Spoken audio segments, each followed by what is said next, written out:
Hari ini kita akan belajar kembali dan saya menemukan sebuah kisah di Alkitab yang menurut saya ini suatu yang aneh, tapi saya tahu Tuhan punya maksud di dalamnya. Coba buka Kejadian pasal yang ke-38, itu ceritanya Yehuda dengan Tamar, dengan mantunya ini. Apa yang terjadi? Kita akan coba baca pelan-pelan, biar Tuhan beri pengertian kepada kita. Pada waktu itu Yehuda meninggalkan saudara-saudaranya dan menumpang pada seorang adulam yang namanya Hira. Di situ Yehuda melihat anak perempuan seorang Kanaan, nama orang itu ialah Sua. Lalu Yehuda kawin dengan perempuan itu dan menghampirinya. Perempuan mengandung, melahirkan seorang anak laki-laki yang menamai anak itu Er. Sudah itu perempuan itu mengandung lagi lalu melahirkan seorang anak laki-laki yang menamai anak itu Onan. Kemudian perempuan itu melahirkan seorang anak laki-laki sekali lagi yang menamai anak itu Shela. Yehuda sedang berada di Kesib ketika anak itu dilahirkan. Sudah itu Yehuda mengambil bagi Er anak sulungnya seorang istri yang bernama Tamar. Tetapi Er anak sulung Yehuda itu jahat di mata Tuhan, maka Tuhan membunuh dia. Mengerikan sekali menurut saya di zaman perjanjian lama. Tuhan bisa membunuh seseorang karena perbuatan jahat. Ini kita mesti belajar nih. Untung kita ini hidup di perjanjian baru.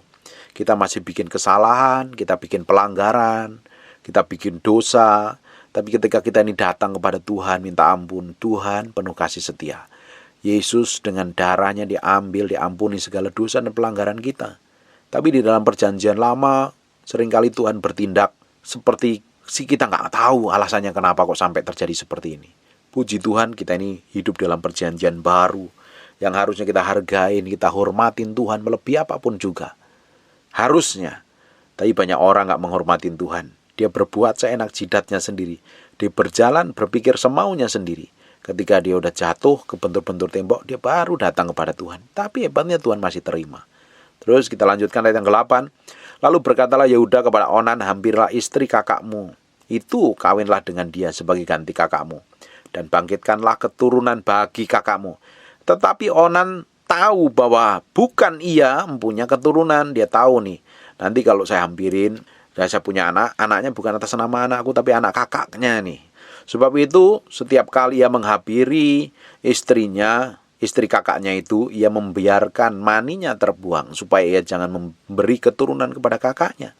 Perhatikan ayat 10. Tetapi yang dilakukannya itu adalah jahat di mata Tuhan, maka Tuhan membunuh dia juga. 2 kali loh. Dalam pasal ini Tuhan membunuh.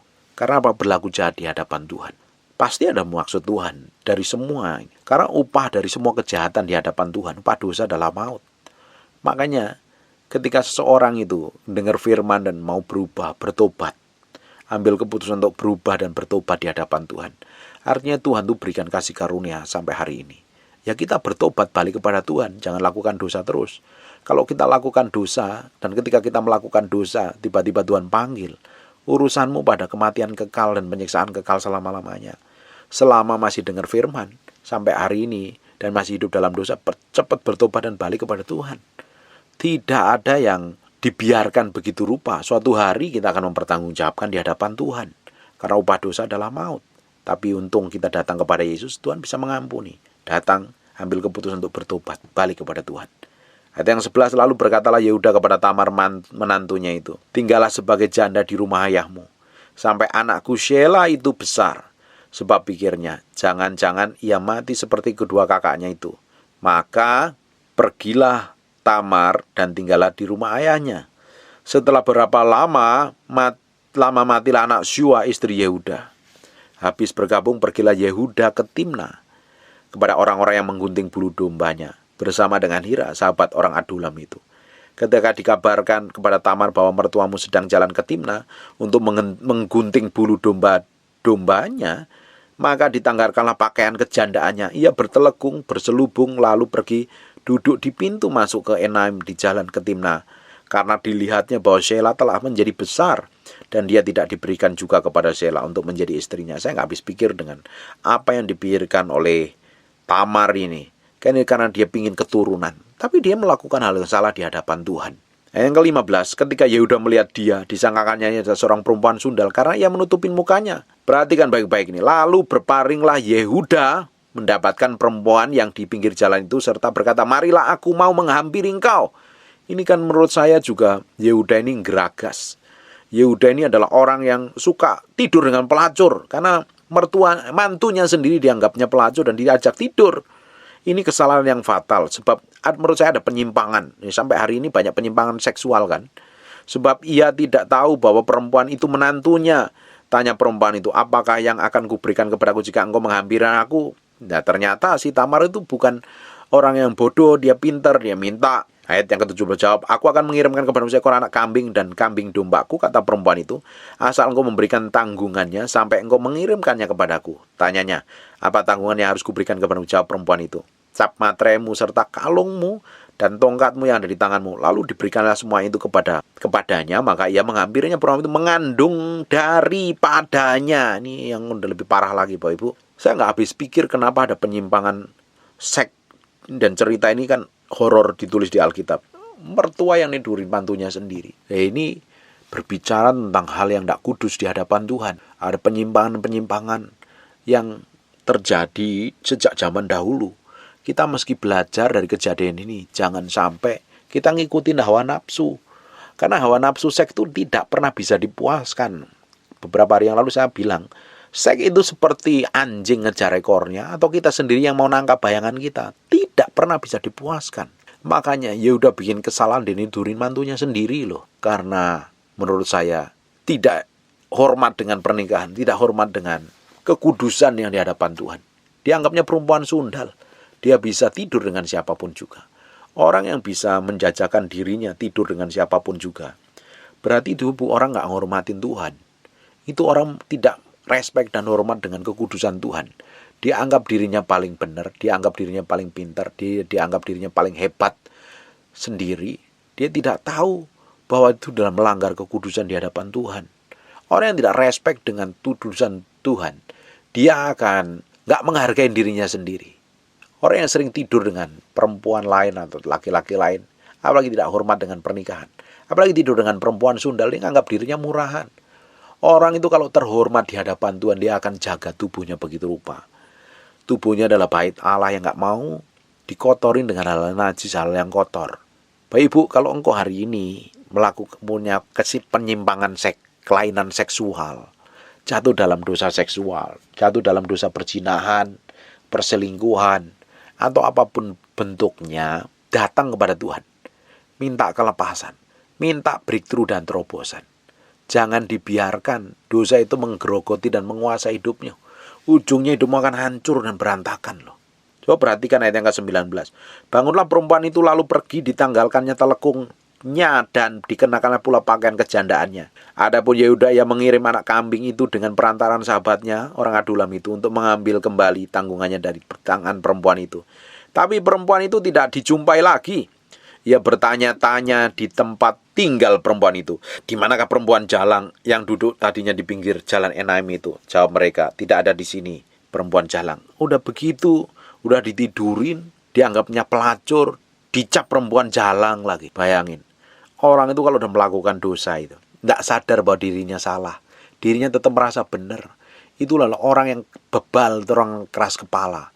Kalau udah merasa berdosa, bukan bertobat balik kepada Tuhan, tapi merasa dirinya benar, dicap orang lain yang salah. Ya cukup kita berbalik kepada Tuhan, bertobat harusnya. Tuhan sanggup memulihkan kok. Tuhan sanggup memulihkan. Tuhan sanggup bikin sesuatu yang ajaib dalam kehidupan kita. Selama kita ini bisa bertobat dan balik kepada Tuhan, Tuhan sanggup memulihkan kita. Jangan terus jatuh dalam dosa. Kalau udah jatuh dalam dosa, mulutmu tambah kasar.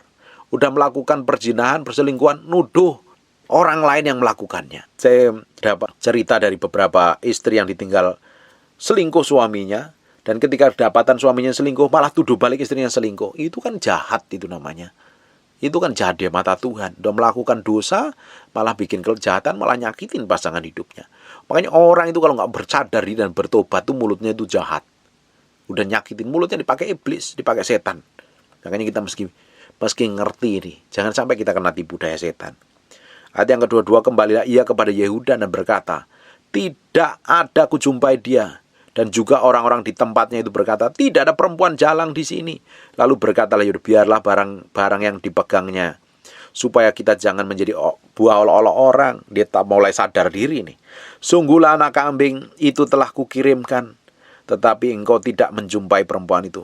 Sudah kira-kira 3 bulan dikabarkanlah kepada Yehuda, Tamar menantumu bersundal, bahkan telah mengandung dari persundalannya.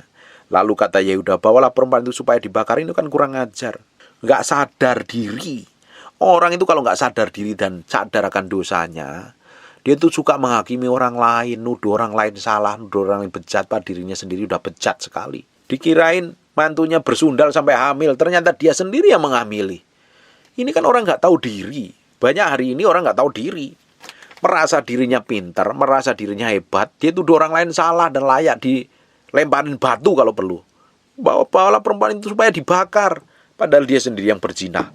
Biar sendiri yang suka tidur dengan pelacur. Saya rasa Yehuda tidak hanya tidur dengan pelacur yang Tamar yang dianggap pelacur. Mungkin ada pelacur-pelacur lain yang sudah ditidurin. Hanya nggak ditulis di Alkitab saja. Itu udah begitu, nggak sadar bahwa dia yang nidurin, disuruh mantunya untuk dibakar. Ini kan orang menurut saya kan kurang ajar. Udah berdosa, bukan balik kepada Tuhan, tapi nuduh orang lain yang berdosa. Banyak sekali orang melakukan hal seperti ini. Dia tidak sadar apa yang dikerjakan, apa yang dilakukan di hadapan Tuhan itu tidak berkenan. Harusnya kalau melakukan dosa, harusnya ya bertobat balik kepada Tuhan. Jangan merasa benar sendiri. Jangan merasa ngerti surga sendiri. Apalagi jadi hamba Tuhan, udah ngerti firman, udah pintar khotbah. Kalau bikin dosa, kesalahan, bertobat balik kepada Tuhan, Tuhan sanggup pulihkan kok. Jangan hidup dalam dosa. Memang kita itu selama kita menjadi anak Tuhan, orang udah lahir baru, udah cinta Tuhan, mengasihi Tuhan, kita tuh tidak kebal dosa. Kita bisa jatuh di dalam dosa loh. Kita bisa jatuh dalam dosa. Tapi kita nggak bisa hidup terus di dalam dosa. Kalau kita hidup benar, ketika kita melakukan dosa, pelanggaran, Roh Kudus kasih alarm. Seringkali templak, seringkali tegur, seringkali pakai orang lain untuk menegur dan menemplak. Seringkali Tuhan melakukan apapun juga untuk membawa kita sadar diri dan balik kepada Tuhan. Tapi kalau orang udah terbiasa melakukan dosa, ketika ditegur sekali 2 kali nggak mau bertobat, lama-lama kebal. Akhirnya apa? Bebas melakukan dosa. Dan biasanya malah menghakimi orang lain, merasa dirinya paling benar sendiri, padahal dirinya paling bejat sendiri, dan orang lain yang salah semua. Kita itu harus sadar diri, supaya kita nggak menjadi lebih hebat, lebih pintar, merasa sok paling suci, merasa kenal Tuhan sendiri, merasa kenal surga. Kita harus belajar dari apa yang dilakukan Yehuda ini. Ketika didengar mantunya bersundal, itu kata orang bersundal, dan dia sudah hamil setelah 3 bulan. Panggil, bakar. Itu kan jahat namanya. Orang nggak sadar dengan apa yang dilakukan. Coba, ayat 25. Waktu dibawa perempuan itu menyuruh orang kepada mertuanya mengatakan, dari laki-laki yang empunya barang-barang inilah aku mengandung. Waktu dibawa, si Tamar menyuruh kepada mertuanya, disuruh orang lain ngomong sama mertuanya, nih barang ini nih, kasih mertua gua. Dari laki-laki yang mempunyai barang inilah aku mengandung. Juga dikatakan, periksalah siapa yang punya cap materi serta kalung dan tongkat ini. Yehuda memeriksa barang-barang itu, lalu berkata, bukan aku tetapi perempuan itu yang benar, karena memang aku tidak memberikan dia kepada Shelah anakku, dan ia tidak bersetubuh lagi dengan perempuan itu. Pada waktu perempuan itu hendak bersalin, nyatalah anak kembar dalam kandungannya. Dan ketika ia bersalin, seorang dari anak itu mengeluarkan tangannya, lalu dipegang oleh bidan, diikatnya dengan kirmisi, serta berkata, inilah yang lebih dahulu keluar. Ketika anak itu menarik tangannya kembali, keluarlah saudaranya laki-laki, dan bidan itu berkata, alangkah kuatnya engkau menembus luar. Maka anak itu dinamain Peres. Sudah itu keluarlah saudara laki-laki, dan tangannya telah berikat benang kirmisi itu. Lalu kepadanya diberi nama Serah. Bapak Ibu, kita lihat ya dari kejadian ini. Saya percaya ada hal yang ilahi yang Tuhan singkapkan. Saya percaya dari kejadian itu Yehuda sadar dan balik kepada Tuhan. Kalau tidak, dia tidak ada di dalam kitab Matius. Coba kita buka di kitab Matius. Matius pasal yang pertama. Mulai ayat pertama. Inilah silsilah Yesus Kristus anak Daud, anak Abraham. Abraham memperanakan Ishak, Ishak memperanakan Yakub, Yakub memperanakan Yehuda dan saudara-saudaranya. Yehuda memperanakan Peres dan Serah dari Tamar. Perhatikan, saya rasa Yehuda dan Tamar ini tobat benar-benar. Kalau enggak, dia enggak ditulis di kitab Matius ini. Dia balik kepada Tuhan karena pelanggaran dan dosanya. Peres memperanakan Hezron, Hezron memperanakan Ram. Bayangin, tahu enggak ini silsilahnya siapa? Silsilah Yesus Kristus. Seseorang yang bikin dosa dan pelanggaran di hadapan Tuhan. Ketika dia balik dan bertobat kepada Tuhan, Tuhan sanggup memulihkan loh. Tuhan sanggup memulihkan. Hari ini engkau yang sudah nggak ada pengharapan, seakan-akan engkau sudah merasa putus asa, orang nggak peduli lagi, dan Tuhan nggak peduli dengan hidup. Ketika engkau hari ini ambil keputusan untuk balik kepada Tuhan, Tuhan sanggup memulihkan keadaanmu. Tuhan sanggup memulihkan keadaanmu. Bahkan Tuhan akan pakai hidupmu dalam hal yang ilahi. Selama hati kita ini balik kepada Tuhan, selama hati kita ini cari Tuhan sungguh-sungguh, bertobat, minta kemampuan Roh Kudus, kekuatan Roh Kudus, hidup benar, hidup kudus, hidup suci, Tuhan akan bawa kita terus dalam pusat kehendaknya. Makanya dibutuhkan pertobatan yang murni. Jangan bangga jadi Kristen sejak nenek moyang. Kamu Kristen, KTP-mu Kristen, dari lahir kamu Kristen, udah Kristen, belum tentu kamu hidup berkenan di hadapan Tuhan. Kalau engkau mengalami kelahiran baru, engkau tidak memperbarui pikiranmu setiap hari serupa segambar dengan Kristus, Kristenmu hanya label di KTP doang. Tapi hidup hari-harimu tidak mencerminkan kehidupan Yesus Kristus. Kata Kristen pertama kali disebut di Antioquia, artinya pengikut Kristus. Ngikutin gaya hidup Yesus, kelakuannya seperti Yesus, cara ngomongnya seperti Yesus, karakternya seperti Yesus. Banyak orang Kristen hari ini disebut hanya sebagai agama saja, tertulis di dalam KTP-nya, akte nikahnya, dan lain sebagainya. Tapi sebenarnya kekristenan adalah kehidupan kita setiap hari bersama Tuhan. Hidup kita harus berubah setiap hari menjadi serupa segambar dengan Tuhan. Yehuda saja yang bikin kesalahan, dia tidurin mantunya, tetap ketika dia balik kepada Tuhan. Saya percaya dia balik kepada Tuhan. Kalau dia nggak balik kepada Tuhan, Tuhan nggak pilih. Jadi masuk dalam silsilah Yesus Kristus. Ditulis lagi di kitab Matius. Artinya ini ada sesuatu breakthrough dan terobosan. Dan Tuhan masih punya belas kasihan sampai hari ini. Masih ada kesempatan Bapak Ibu. Ketika engkau udah putus asa, sampai hari engkau melakukan kecemaran dosa, sampai lembah kekelaman sekalipun apapun yang engkau lakukan. Ketika balik kepada Tuhan, Tuhan berikan kesempatan, kasih karunia-Nya cukup, kasih karunia melimpah buat kita. Kita harus tahu bahwa Yesus kita adalah Allah yang perkasa, Allah yang dahsyat, Allah yang luar biasa dalam kehidupan kita. Dia sanggup memulihkan keadaanmu yang rusak, keadaanmu yang hancur, keluargamu yang berantakan, keluargamu yang di ujung tanduk, hidupmu yang rusak, ngaco, udah nggak benar. Bahkan ada beberapa orang yang terlibat dalam pelacuran, kau merasa dirimu hina. Ketika kau balik kepada Tuhan, Tuhan sanggup pulihkan. Bahkan Tuhan pakai secara luar biasa menjadi kepanjangan tangannya Tuhan. Dibutuhkan pertobatan yang murni, perubahan hidup menjadi serupa segambar dengan Tuhan. Kekristenan adalah perjalanan setiap hari. Kita berubah menjadi serupa segambar dengan Tuhan. Karakter, kelakuan, sikap, dan perbuatan kita itu menjadi serupa segambar dengan Tuhan. Yang jelek, yang jahat dibuang, ditanggalkan. Nah, makanya setiap hari harus pikul salib, sangkal diri. Menyangkalin hidup kita, menyangkalin kedagingan kita, menyangkalin semua keinginan dan hawa nafsu kita. Kita taruh di mezbah Tuhan, kita jadikan korban yang berkenan di hadapan Tuhan, biar Tuhan yang memberikan kemampuan dan kekuatan untuk kita berjalan dalam kekudusan dan kesucian di hadapannya. Masih ada kesempatan. Selama Bapak Ibu masih mendengarkan firman ini, apapun yang kamu lakukan, apapun yang kamu perbuat yang jahat di mata Tuhan, kelakuan buruk, kelakuan jelek, kelakuan jahat, Tuhan sanggup memulihkan. Kita datang kepada Tuhan, kita minta kuasa Tuhan memulihkan kita. Kita bertobat, kita akuin segala dosa dan pelanggaran kita. Tuhan sanggup memulihkan. Setelah kita hidup dalam kebenaran, jangan diulangin dosa yang pernah kita lakukan. Minta kekuatan terus. Karena waktu kita dalam kehidupan benar di hadapan Tuhan, seringkali setan seret terus melakukan dosa-dosa di masa yang lalu. Tapi selama kita mencari Tuhan dengan segenap hati, kita cintai dan kasih Tuhan dengan segenap hati, Tuhan sanggup memulihkan. Tuhan sanggup merubah segala sesuatu dan bikin breakthrough dan terobosan. Nama Tuhan akan ditinggikan, nama Tuhan akan diagungkan, nama Tuhan akan dimuliakan. Saya percaya kuasa Tuhan dan hadirat Tuhan terus menyertai kehidupan kita setiap hari. Dan Tuhan bawa terus kita ditarik pada pusat kehendak-Nya untuk menyenangkan hatinya dan untuk memuliakan. Amin. Belajar dari kesalahan ini. Jangan diulang lagi, bertobat dan balik kepada Tuhan. Belajar dari pelanggaran-pelanggaran yang kita lakukan di masa lalu. Jangan sakitin Tuhan, jangan lukain Tuhan lagi. Balik dan hormatin Tuhan. Hormatin Tuhan. Cintai Tuhan. Senangkan Tuhan. Hidup kita udah gak ada yang lain kecuali kita nyenengin Tuhan. Senengin Tuhan aja wes. Nanti Tuhan cukupin semua apapun yang kamu butuhkan kok. Tuhan kita adalah Tuhan yang baik. Ketika kita mulai senangkan dengan semua perbuatan, karakter, dan kelakuan kita, Tuhan akan proteksi, jagain, dan lindungi. Tuhan itu baik. Kasih setianya masih tersedia sampai hari ini. Kita datang kepada Dia, minta ampun, Tuhan akan ampuni. Dan Tuhan pulihkan hidup kita. Bahkan Tuhan akan pakai kita menjadi kepanjangan namanya yang ajaib dan luar biasa.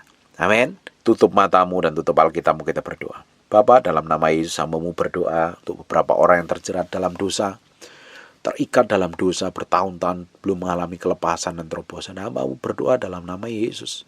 Tuhan berikan kemampuan untuk berjalan dalam kudus-kudusian. Roh Kudus sendiri yang berbicara secara khusus.